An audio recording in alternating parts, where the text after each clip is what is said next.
The ABC missed the mark as well, running a hit job on Trump on the same night he signed the peace deal in Egypt.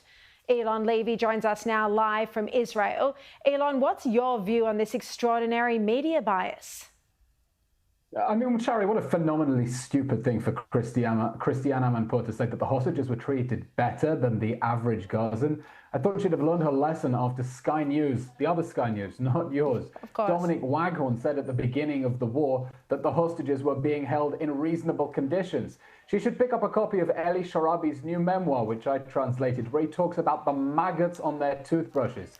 She should speak to the hostages who said they were held underground for 2 years. No fresh air, no sunlight. One hostage said he had to beg on his own wedding anniversary to be able to shower. We know hostages were being held without any other Israelis near them, so they're surrounded only by the masked jihadists who are threatening to kill them, who starved them, especially for the cameras, who forced one of them to dig his own grave and then they fattened them up so that they could be released, who executed hostages in cold blood in tunnels underneath Gaza. The hostages were treated in an appalling and horrific manner. And I think it's good that she apologized. And I hope it's a lesson to other journalists not to say anything so phenomenally stupid. Well, let's hope, but I doubt it. We've also seen Anthony Blinken and Joe Biden try to take credit for this deal. How ludicrous.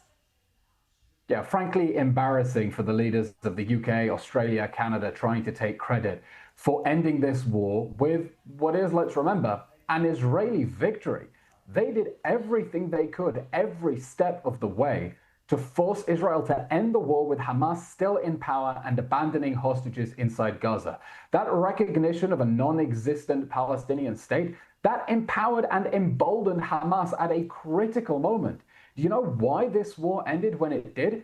It's because Hamas's state sponsors, Qatar, Turkey, and Egypt, finally put their foot down and told Hamas that they had to accept President Trump's plan to end the war, or they would be alone as Israel continued with its plans to conquer Gaza City. They empowered Hamas at just the moment that the countries that were openly supporting Hamas finally started putting pressure on it. So I hope there's some introspection in Canberra, in London, in Ottawa as well, as they think after this war, how do we really help their ally Israel to protect its security? How do you really make Hamas implement this deal, because this is far from over? And how do we stop giving terrorists perverse incentives to keep fighting? We've just got a minute left, but the challenge of Hamas demilitarizing, which is central to phase 2, is this all but impossible?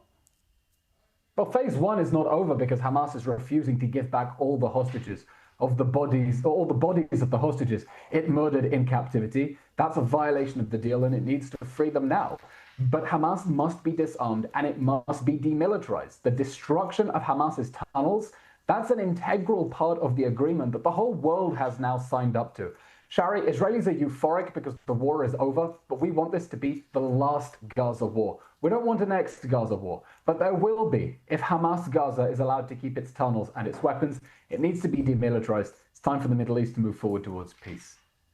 Well said, Eylon. Thank you so much. And I noticed, by the way, that President Trump gave you a call out on his social media a few days ago because of your clear-minded commentaries. That was good to see.